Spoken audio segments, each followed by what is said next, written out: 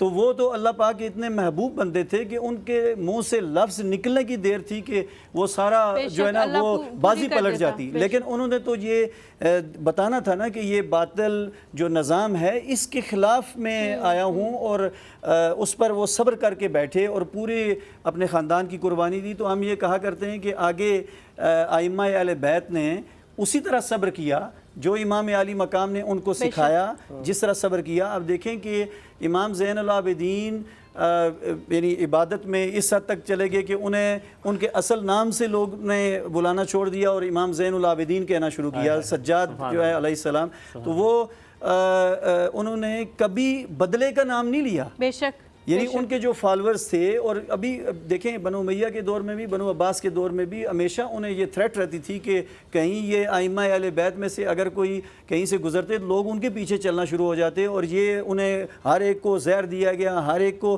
یا آپ دیکھ لیں کہ ان کے ساتھ جتنے ظلم ہوئے، لیکن انہوں نے کبھی اس پر بدلے کی بات نہیں کی۔ اگر بدلے کی بات کرتے تو وہ جو امام عالی مقام نے قربانی دی تھی وہ رائیگاں چلی جاتی، یعنی وہ صبر انہوں نے کیا اور اس صبر پر قائم رہے، اور وہ جو قربانی دی گئی تھی وہ حق اور باطل میں فرق واضح کرنے کے لیے۔ اگر بدلے کی بات ہوتی تو وہ یقیناً یعنی وہ جو مقصد تھا، جو اس شہادت کا مقصد تھا، جو اس جس آبجیکٹیو کو لے کر امام عالی مقام اس جگہ پر آئے تھے، تو وہ پورا نہ ہوتا۔ تو وہ ہم یہ اکثر میں بات اسٹوڈنٹ سے بھی کرتا ہوں کہ ہمیں وہ اسلامک ہسٹری پڑھاتے ہوئے میں یونیورسٹی میں بتایا کرتا ہوں کہ جو ارلی اسلامک ہسٹری ہے تو اس میں جو پہلا فیز ہے وہ ہے کہ نبی پاک صلی اللہ علیہ وسلم نے ایک تھیوری دی، ایک نظریہ دیا۔ سیکنڈ فیز ہے پریکٹس کا، اور تھرڈ فیز ہے ڈیویشن کا۔ جب ڈیویشن ہوئی تو وہاں ڈٹ جانے والا بندہ کون تھا؟ امام حسین علیہ السلام۔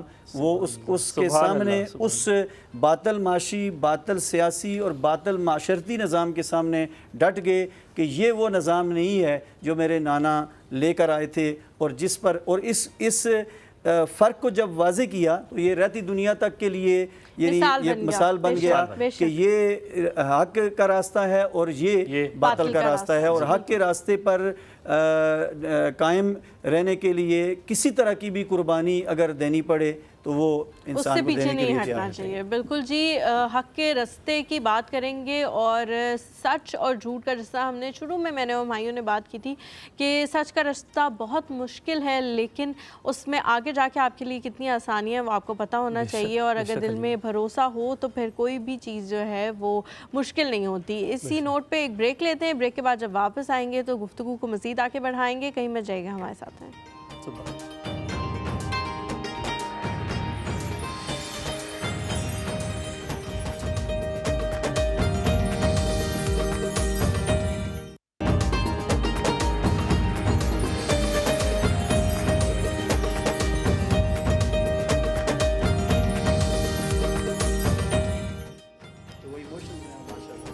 جی welcome back after the break, خوش آمدید کہیں گے آپ کو ایک بار پھر بریک میں، اور آپ دیکھ رہے ہوں گے شاید آپ کو آواز بھی آئی ہو کہ ہم بات کر رہے تھے ڈاکٹر صاحب، ڈاکٹر سید حسین صاحب ہم سے ذکر کر رہے تھے کہ ڈاکٹر عبدالباسط مجاہد صاحب نے پہلے ہمارا انٹروڈکشن کرایا اور نے کہا کہ غائبانہ تعارف کرایا، اور نے کہا جیسے سنا تھا ویسے ہی پایا۔ لیکن سر یقیناً آج میں اور حلیمہ جس اینڈ پر ہیں، ہم اکثر مہمان آتے ہیں وہ خریدنے کا کام ہم کرتے ہیں، ہم اندر سے باتیں نکالتے ہیں، آپ یہ بتائیں، آپ یہ بتائیں۔ آج ہمیں کوئی کوشش نہ کرنی پڑ رہی ہے کیونکہ آپ دونوں کے پاس اتنا وسیع ذخیرہ ہے الفاظوں کا، ہسٹری کا، تو بڑا اچھا لگ رہا ہے آپ سے بات کریں۔ ڈاکٹر صاحب آپ کے پاس جاؤں گا، عبدالباسط مجاہد صاحب، ایک بڑی اہم چیز ہے جو یہاں پر ڈسکس کی، صبر کی بات ہم کر رہے ہیں۔ ڈاکٹر صاحب دنیا میں رہتے ہیں، صبر کا پیمانہ لبریز بھی ہوتا ہے، کبھی کبھی اگر آپ صبر کرتے جائیں تو دوسری والی پارٹی ہے اس کو لگتا ہے میری ڈومیننسی ہے اور یہ تو سننے والا اینڈ ہے، تو یہاں پہ صرف سناتے رہنا ہے، یہاں پر صرف ظلم کرتے رہنا ہے۔ میں آج بھی میں بہت بڑی پرسپیکٹیو پہ اگزامپل لوں گا، بہت سارے ممالک ایسے ہیں جو کچھ شہروں پر وہ ظلم کرے جا رہے ہیں، آواز اٹھتی بھی ہے لیکن وہ پاورفل اور وہی کمزور اور طاقتور والا قصہ ہے۔ گھروں میں بھی یہی ہے، آج اگر کوئی ساس اگر بہو کو سنا رہی ہے، بہو ساس کو سنا رہا ہے، بیٹا بیوی کو سنا رہا ہے، جو بھی ایکویشن ہے، صبر والا اینڈ والا اگر صبر کرتا جاتا ہے تو اسے صبر کرنا ہی پڑتا رہتا ہے. یہ میری کچھ خوش فہمیاں، میری کچھ مائنڈ میں کیا کہہ لیں کہ کچھ مکس ہے یہ کوئی فیلنگ سی کہ کیا کرنا چاہیے. صبر جاری رکھنا چاہیے یا اپنے حق کے لیے بولنا بھی چاہیے؟ کیونکہ فرق آ گیا نا، حق کے لیے بولوں کہ نہ بولوں، صبر کروں کہ نہ کروں. تو وہ تھن لائن کیا ہے ڈاکٹر صاحب؟ دیکھیے یہ ایک تو یہ بات ہے کہ والذین جاہدوا فینا لنہدینہم سبلنا. اللہ کریم نے فرمایا کہ جو میرے راستے پر نکلتا ہے میں اس کے لیے ایونیوز کو کھولتا چلا جاتا ہوں. پھر جیسے ڈاکٹر صاحب فرما رہے تھے وہ سارا پس منظر آپ کی اس استفسار کی طرف میں آتا ہوں. کہتے ہیں نا کہ یہ شہادت گہے الفت میں قدم رکھنا ہے. لوگ آسان سمجھتے ہیں مسلمان ہونا، سبحان اللہ. لیکن آپ نے جو سوال کیا اس میں یہ بات میں عرض کروں گا کہ حضرت عیسیٰ علیہ السلام کی امت کے بارے میں یہ طریقہ انہیں سکھایا گیا تھا کہ اگر کوئی ایک چہرے کی ایک طرف تماچا مارے تو دوسرا گال آگے کر دو.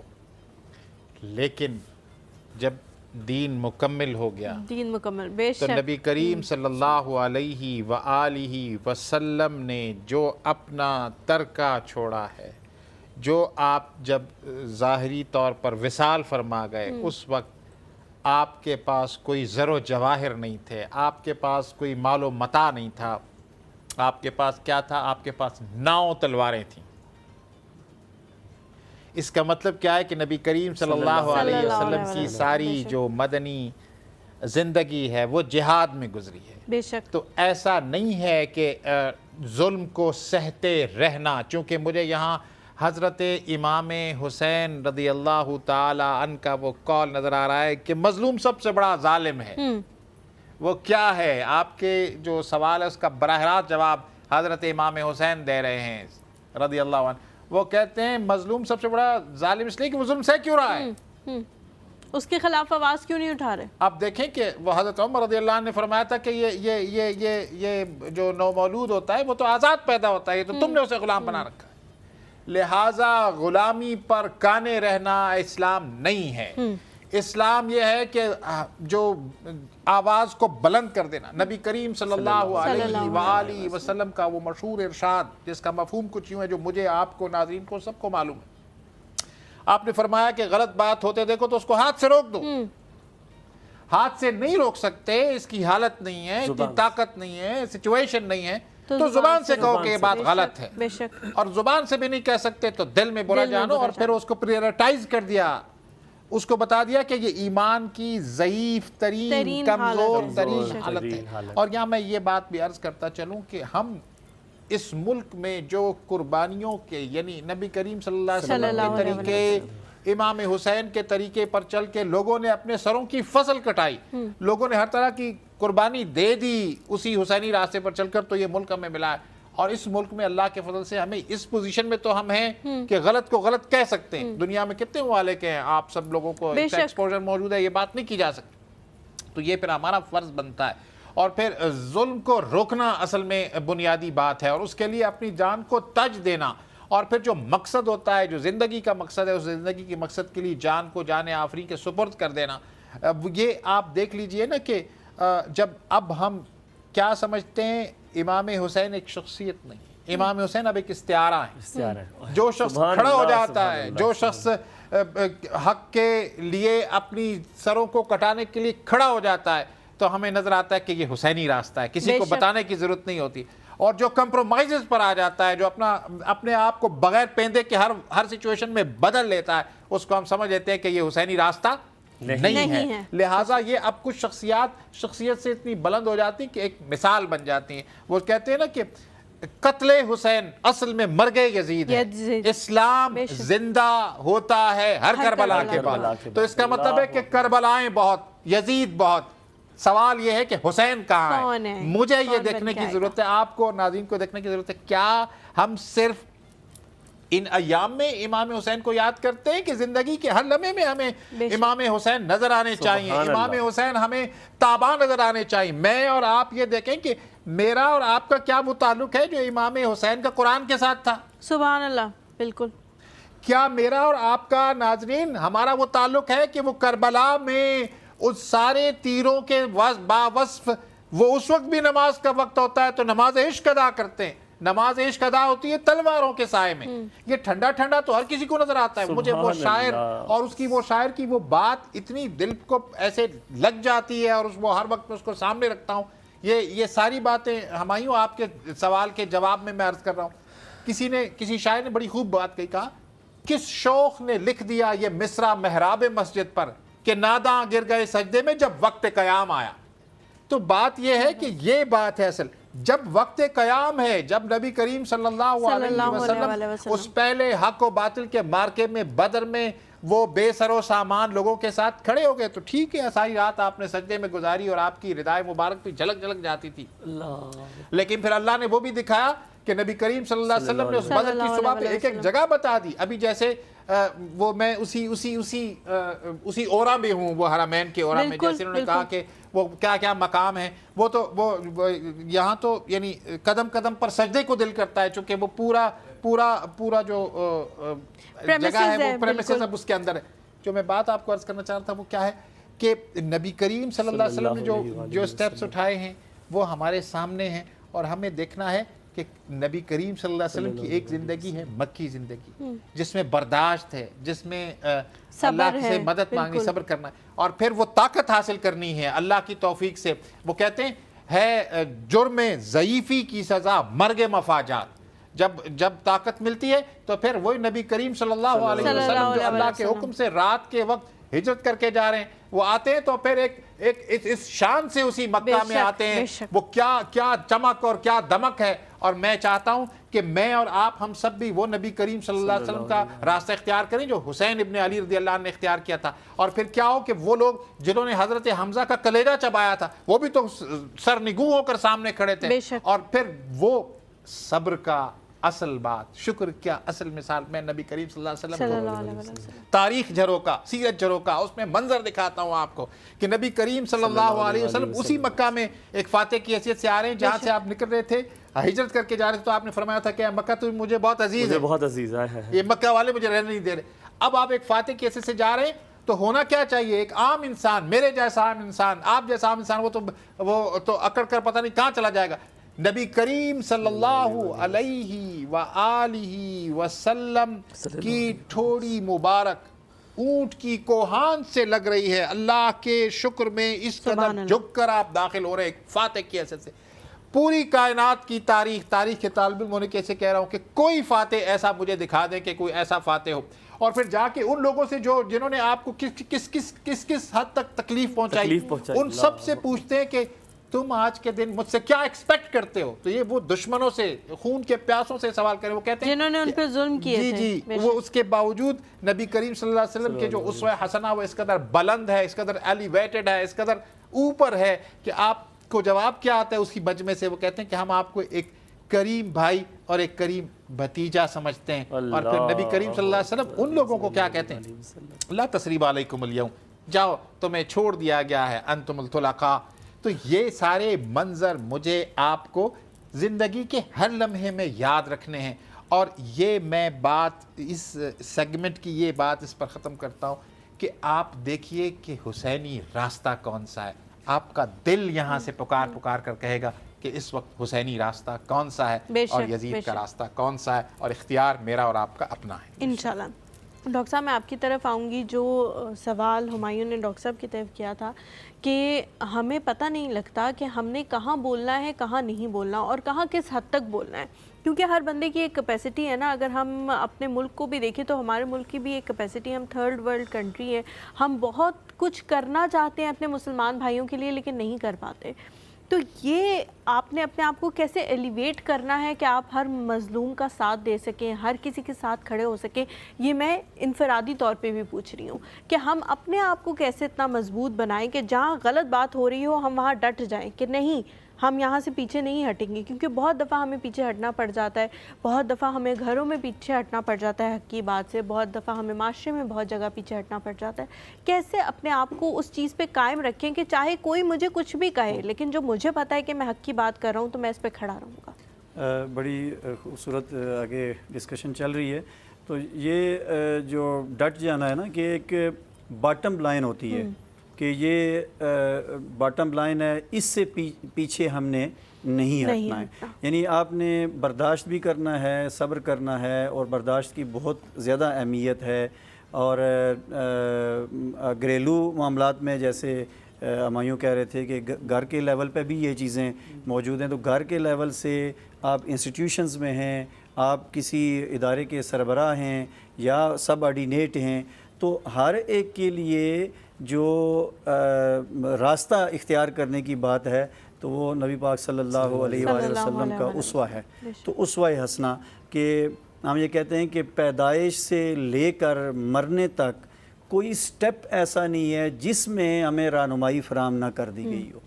تو کامیابی کا راستہ جو ہے کہ کہاں ٹالریٹ کرنا ہے، کہاں جو ہے وہ آپ نے اسالٹ کرنا ہے. ذرا جب کفار نے حملہ کیا، اور وہ اسی لیے کہا جاتا ہے نا کہ جب ایسی سچویشن بنتی ہے اور جب کفار آپ پر اور آپ نیت سے کر رہے ہوں تو اللہ پاک کی مدد آپ کے ساتھ شامل حال ہوتی ہے. وہ شاعر کہتا ہے نا کہ فضائے بدر پیدا کر، فرشتے تیری نصرت کو اتر سکتے ہیں گردوں سے قطار اندر قطار اب بھی. تو وہ اپنے آپ کو مضبوط کرنے کی وہ ضرورت ہے، اور نیت کی ضرورت ہے، اور صاف گوئی کی ضرورت ہے. اور جب یہ ساری چیزیں موجود ہوں گی، نیت اور وین دونوں چیزیں موجود ہوں، تو پھر اللہ کی مدد شامل حال ہوتی ہے. تو اس میں تو ہم یہ کہتے ہیں کہ قرآن اور احادیث ہر لمحے پہ رہنمائی فراہم کرتے ہیں. یہ قرآن پاک میں ہے نا کہ وَعِبَادُ الرَّحْمَنِ الَّذِينَ يَمْشُونَ عَلَى الْأَرْضِ هَوْنًا وَإِذَا خَاطَبَهُمُ الْجَاهِلُونَ قَالُوا سَلَامًا. کہ اور جب وہ عباد الرحمن جو ہیں زمین پر چلتے ہیں تو وہ اکڑ کر نہیں چلتے، نرمی سے چلتے ہیں. تو جو دین آپ کو چلنے کا بھی بتا رہا ہے تو وہ آپ کو باقی ادارے بنانے میں، لوگوں سے ڈیلنگ میں نہیں بتائے گا. وَإِذَا خَاطَبَهُمُ الْجَاهِلُونَ قَالُوا سَلَامًا. اور جاہل لوگ مخاطب ہوں تو ان سے بحث میں نہیں پڑھنا. وہ شروع میں آپ نے جو اپنے حوالے سے بات کی تھی، تو جاہل لوگ جب مخاطب ہوں تو ان سے بحث میں نہیں پڑھنا. وَإِذَا خَاطَبَهُمُ الْجَاهِلُونَ قَالُوا سَلَامًا. تو انہیں کہنا سلام ہے، یعنی ان سے آپ نے الجھنا نہیں ہے. تو ہر ایک موقع کے لیے ہمیں رہنمائی فراہم کر دی گئی ہے کہ صبر کہاں کرنا ہے. میں جب یہ پچھلی ڈسکشن کر رہی تھی، میرے ایک ذہن میں واقعہ آ رہا تھا، فتح مکہ کے حوالے سے بات ہو رہی، تو بڑا خوبصورت واقعہ ہے کہ اکرمہ بن ابو جہل کے بارے میں نبی پاک صلی اللہ علیہ وآلہ وسلم نے فرمایا کہ اکرمہ نے مجھے اپنے باپ ابو جہل سے کم ایذا نہیں دی ہے. یعنی اس نے بھی اتنی ایذا دی ہے، مجھے تکلیف دی ہے جتنی ابو جہل نے دی ہے. اب جب مکہ فتح ہوتا ہے تو جو ریزسٹ کرتا ہے نا، ایک گروپ صرف ایک جگہ پر مسلمانوں کے ساتھ ٹکر لیتا ہے، اور وہ اکرمہ تھا. یعنی اس کی سربراہی میں چند لوگ تھے جو وہاں کچھ مسلمان شہید ہوئے اور کچھ کفار مارے گئے. تو اکرمہ جب مکہ فتح ہوتا ہے تو بھاگ گیا، اور اس نے ارادہ کیا کہ وہ حبشہ چلا جائے اور یمن کی طرف گیا. تو جب اس کی بیوی پیچھے رہ گئی تو اس نے جب دیکھا کہ نبی پاک صلی اللہ علیہ وسلم نے کلیجہ چبانے والوں کو بھی معاف کر دیا اور سارے لوگوں کو جو ہے اکاموڈیٹ کیا، تو وہ پیچھے سواری لے کر گئی اور ساتھ کچھ بندے لے کر گئی کہ اسے واپس بلایا جائے. تو یہ تاریخ میں آتا ہے کہ وہ وہاں یمن میں کشتی میں بیٹھ چکا تھا جانے کے لیے، تو وہاں وہ پہنچی اور وہاں سے نیچے اتارا کہ نبی پاک صلی اللہ علیہ وسلم نے سب کو معاف فرما دیا. اب جب وہ واپس آ رہا ہے اور نبی پاک صلی اللہ علیہ وسلم نے اپنی مجلس میں تشریف فرما ہیں، تو صحابہ اکرام کو فرمایا کہ اکرمہ آ رہا ہے، مبادہ تم کوئی ایسا لفظ بولو جو اس کی طبیعت پر گراں گزرے. مبادہ تم کوئی ایسا لفظ بولو جو اس کی طبیعت پہ گراں گزرے. یعنی کتنی آپ رحمت للعالمین ہیں، کتنی بڑی رحمت ہیں آپ ہم سب کے لیے کہ آپ نے اپنے دشمنوں کو ان کو جب طاقت حاصل کر لی تو ان کو کیسے معاف فرمایا. اور پھر یہ ہے کہ وہی جو لوگ تھے اکرمہ بن ابو جہل اور خالد بن ولید، یہ 11 لشکر جو حضرت بکر صدیق رضی اللہ عنہ نے بنائے تھے، جو چیلنجز آئے ان سے نمٹنے کے لیے، تو ان 2 لشکروں نے سب سے امپورٹنٹ رول پلے کیا تھا، جو ایک اکرمہ بن ابو جہل کی سربراہی میں تھا اور ایک خالد بن ولید کی سربراہی میں. تو وہ ان لوگوں نے پھر اسلام کی طرف سے جھنڈے گاڑے اور وہ انہوں نے جو ہے وہ کیا. لیکن یہ ہاں جی، تو یہ ہمیں نظر آتا ہے کہ کس کس موقع پر صبر کرنا ہے اور کس کس موقع پر آپ نے اپنے فضائے بدر پیدا کرنی ہے، اور اس میں جو ہے وہ دشمنوں کے ساتھ آپ نے جو ہے وہ مقابلہ کرنا ہے. جی ہم لوگ یہاں پہ ایک چھوٹا سا بریک لیتے ہیں، بریک کے بعد گفتگو کے سلسلے کو جاری رکھیں گے، کہیں مت جائیے گا، ہمارے ساتھ رہیں۔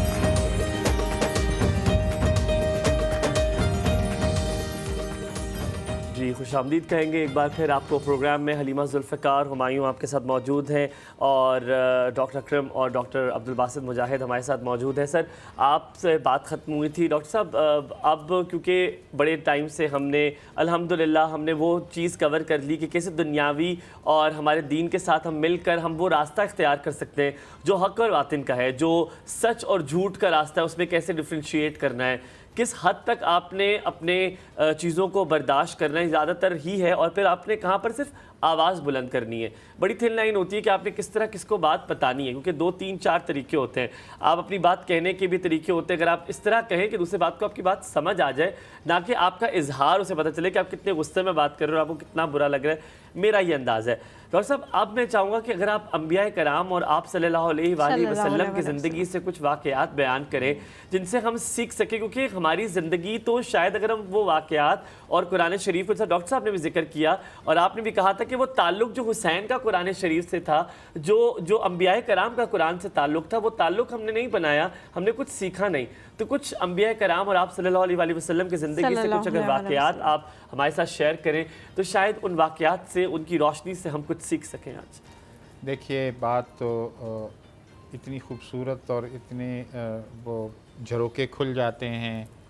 ہم اگر اپنے جد حضرت آدم علیہ السلام سے شروع کریں تو دیکھیں وہ کیا منظر ہوگا کہ جنت میں تھے اور جنت سے زمین پر اور زمین پر آئے، اور پھر وہ بہت ساری نعمتیں جو چھن گئیں، اور پھر رویہ کیا ہونا چاہیے وہ، اور صبر کس طرح سے کرنا ہے اور اللہ سے کیسے مانگنا ہے وہ۔ دیکھیں نا کہ جو 2 راستے ہیں، ایک شیطان کا راستہ ہے، ایک رحمان کا راستہ ہے، اور وہ رحمان کا راستہ ہی دراصل پھر رحمان کے بندوں کا راستہ ہوتا ہے۔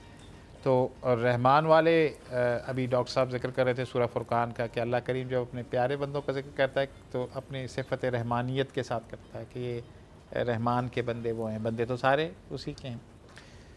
تو دیکھیے غلطی ہوئی آدم علیہ السلام سے، بے شک حضرت اماں حوا سے، کیا کیا انہوں نے اللہ کے سکھائے ہوئے توبہ کے ربنا ظلمنا انفسنا وَإِن لَّمْ تَغْفِرْ لَنَا وَتَرْحَمْنَا لَنَكُونَنَّ مِنَ الْخَاسِرِينَ۔ ابلیس نے کیا کیا؟ اکڑ گیا۔ تو ہمیں 2 راستے نظر آ گئے کہ ایک ہے کہ انسان ہے، انسان میں نسیان ہے، نسیان کہتے ہیں بھول جانے کو، انسان جو ہے کمزور ہے، انسان جو ہے وہ تھوڑ دلا ہے، انسان جو ہے وہ بہت سریع ہے، یعنی بہت جلد باز ہے۔ یہ سب کچھ کے باوجود اللہ نے راستہ بتا دیا کہ اگر کوئی غلطی سرزد ہو جائے تو فوراً معافی مانگ لو، اللہ تعالیٰ معاف کرنے والا ہے۔ اور لیکن وہ منظر تو آپ دیکھیں کہ آپ کو ایک بہت جنت سے بڑی نعمتیں کیا ہوتی ہیں، تو اس پہ صبر کیا تو اللہ نے نہ صرف معاف کیا بلکہ پہلا نبی بھی بنا دیا۔ پھر آگے ہم چلتے ہیں اور ہم دیکھتے ہیں کہ ہمیں اب وہ منظر بھی نظر آتا ہے کہ حضرت ابراہیم علیہ السلام کو آزمایا گیا۔ خود اللہ تعالیٰ فرما رہے ہیں کہ ہم نے بہت ساری چیزوں میں آزمایا اور وہ ہر آزمائش پر پورے اترے، تو پھر خلیل اللہ کا مقام مل گیا، اپنے دوست کا مقام دے دیا، اور پھر بتا دیا کہ ابراہیم کا راستہ ہی اصل میں اصل راستہ ہے، اور اس کا اس سے بڑی اور کیا بات ہو سکتی ہے کہ ہم جب بھی درود شریف پڑھتے ہیں، درود ہم کہتے ہیں اسے درود ابراہیمی ہے۔ نبی کریم صلی اللہ علیہ وسلم پر درود اور سلام کے ساتھ ساتھ ہم حضرت ابراہیم علیہ السلام اور ان کی آل پر یعنی ہمیشہ کے لیے ہر صاحب ایمان نے ان کو کر وہ ذرا منظر تو دیکھیں، وہ آزمائش کو تو دیکھیں کہ ایک وہ منظر ابھی پھر ہم بار بار ہم حرمین کی طرف جاتے ہیں کہ اپنے نومولود اپنی زندگی کے بہت یعنی کبر سنی میں اولاد اور اسماعیل جیسی اولاد اور پھر حضرت ہاجرہ، ان دونوں کو اللہ حکم دیتا ہے کہ بیابان میں چھوڑ دو، بے شک، تو چھوڑ دیتے ہیں۔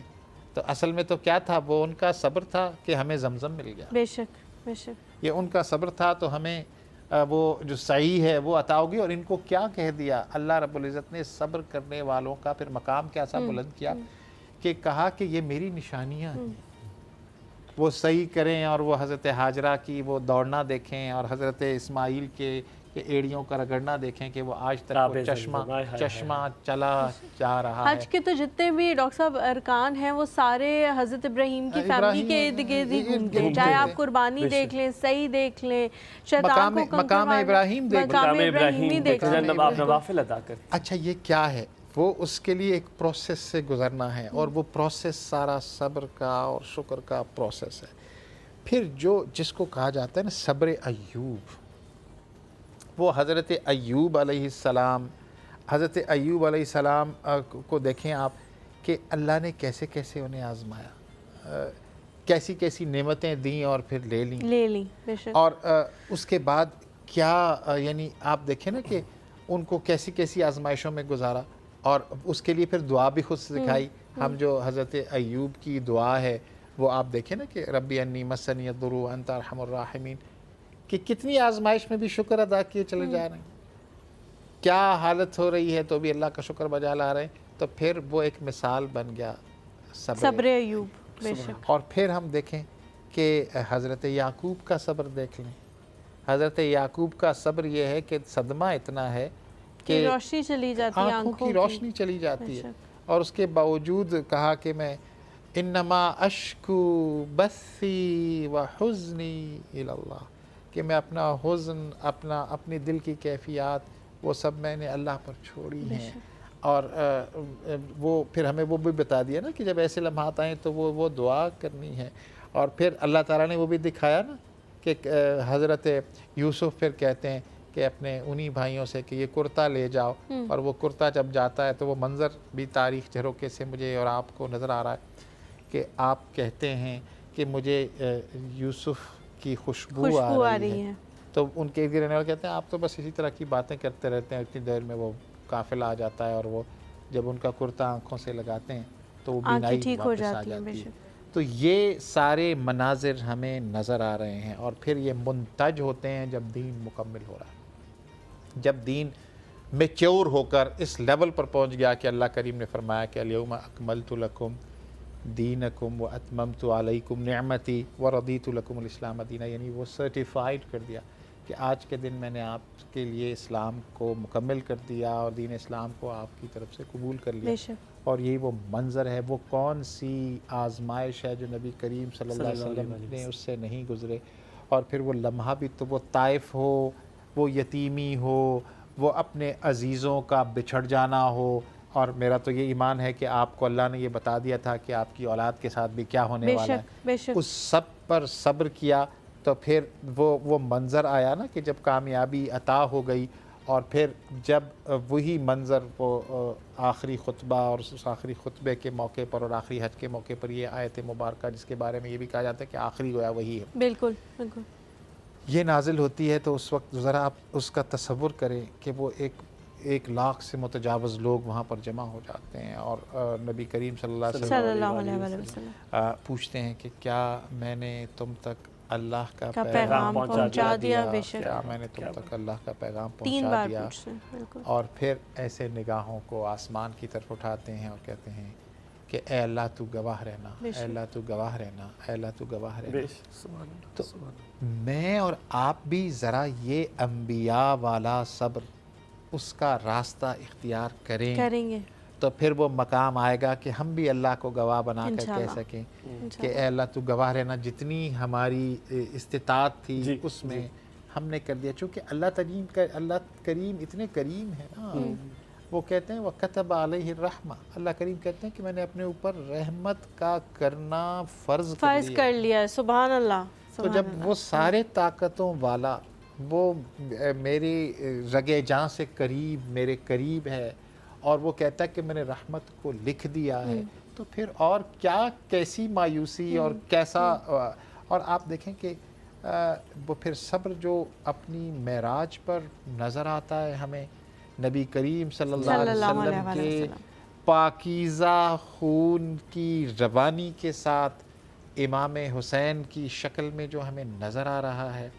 اور آپ ذرا تصور تو کریں کہ وہ پیاسا علی اصغر وہ نبی کریم صلی اللہ علیہ وسلم کا صلی جگر اللہ گوشہ، علیہ وسلم. وہ اس پیاس کی عالم میں حضرت امام حسین کے ہاتھوں میں ہے، اور وہ پانی کی بجائے وہ حلق پر تیر لگتا ہے. اور ذرا میں اور آپ بھی ذرا تصور کر کے دیکھیں، ہم صرف سن رہے ہیں، اور اس کے وہ نیاز بھی اللہ کے حضور وہ ننھی جان بھی پیش کر دیتے ہیں. پھر بات آتی ہے جوانی کی، تو حضرت علی اکبر کو آپ دیکھیں کہ وہ کہتے ہیں کہ حضرت علی اکبر کو اللہ نے نبی کریم صلی اللہ علیہ وسلم سے بہت مشابہت عطا کی ہوئی تھی. بے شک بالکل.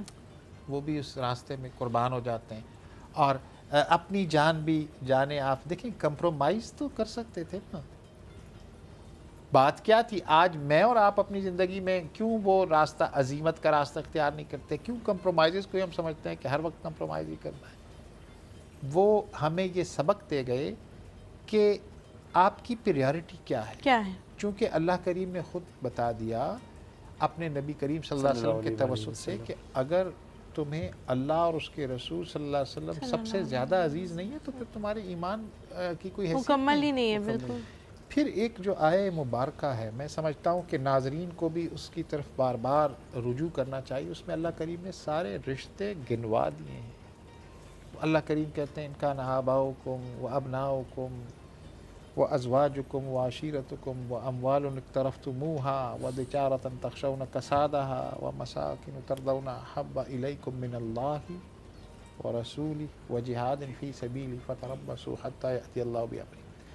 اختصار کے ساتھ عرض کرتا چلوں کہ اللہ کریم نے کہا کہ اگر تمہیں اپنے باپ، اپنی اولاد، اپنے بھائی، اپنے اہل و عیال یعنی آپ کی بیویاں یا اس کا اسپاؤز، اور آپ کے باقی رشتہ دار، آپ کے مال، آپ کے کاروبار، آپ کے گھر، اگر آپ کو اللہ سے اور اس کے رسول صلی اللہ علیہ وسلم سے اور اللہ کے راستے میں جہاد کرنے سے زیادہ عزیز ہے نا، پھر انتظار کریں کہ اللہ اپنے امر کو لے آئے. اللہ تو ہم سب کو اپنا خود احتسابی کرنی ہے.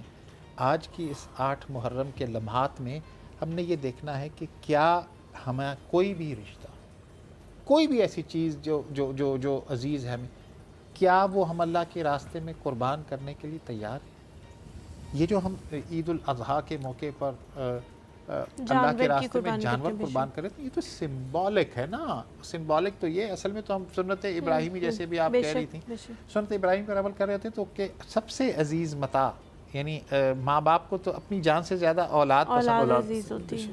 اور پھر وہ اولاد بھی تو دیکھیں نا، کیا ہم اتنی اس طرح اپنی اولاد کو تیار کرتے ہیں کہ جب اللہ کا حکم آتا ہے اور جب بیان کرتے ہیں حضرت ابراہیم حضرت اسماعیل سے تو وہ کہتے ہیں کہ آپ اللہ کا جو حکم ہے کر گزریے. اور پھر وہ ذرا دیکھیں وہ جو کاتب تاریخ ہے، جو اللہ کے فرشتے ہیں، جو خود اللہ تعالیٰ، وہ کیا دیکھ رہے ہوں گے کہ حضرت اسماعیل اپنے والد بزرگوار حضرت ابراہیم سے کہتے ہیں کہ ابا جان آپ میرا ماتھا زمین کی طرف کر لیجئے، ایسا نہ ہو کہ جب آپ چھری پھیرنے لگیں تو میرا چہرہ اور آپ وہ کر لیں. اور یہ ہے وہ مقام، یہ مقام ہے. جیسے ابھی تھوڑی دیر پہلے ابتدا میں جب ہمایوں نے بات کی تو ہم نے کہا نا کہ ایک خاص لیول پر پہنچتا ہے تو وہ ایک پھر وہ ساؤنڈ بیریئر کراس کر جاتی ہے وہ تو وہ مقام تھا نا کہ پھر اللہ تعالیٰ نے وہاں سے جنت سے وہ جانور بھیج دیا اور وہ چھری جو ہے نا وہ چلتے ہوئے تو ہمیں تو تصور تو وہی کرنا چاہیے نا کہ اللہ نے اگر ہمیں توفیق دی قربانی کرنے کی تو وہ سارے تصورات ہمارے ذہن میں آنکھوں کے سامنے ہونے چاہیے. یہ وہ ہے کہ آپ اللہ کے راستے میں ہر چیز قربان کرنے پر تیار ہو جائے. یا مجھے ایک اور قرآن کی آیت مبارکہ ذہن میں آتی ہے کہ میں اور آپ ہم سب اپنے آپ کو کہتے ہیں کہ ہم مسلمان ہیں، ہم ایمان والے ہیں، ہم مومن ہیں.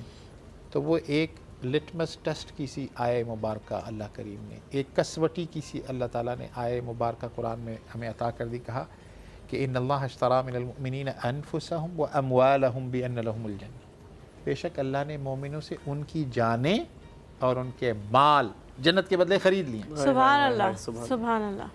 اگر ہم اپنے آپ کو مومن کہہ رہے ہیں تو پھر تو نہ جان ہماری ہے نہ مال ہمارا. تو جب جس کا ہے اسی نے دیا، اسی کے راہ میں دے دیا. حق تو یہ ہے کہ حق ادا نہ ہوا. تو یہ سارے اسباق ہمیں انبیاء، نبی کریم صلی اللہ علیہ وسلم اور اہل بیت اطہار کے اسوے سے واضح ہو جاتے ہیں. بالکل جی.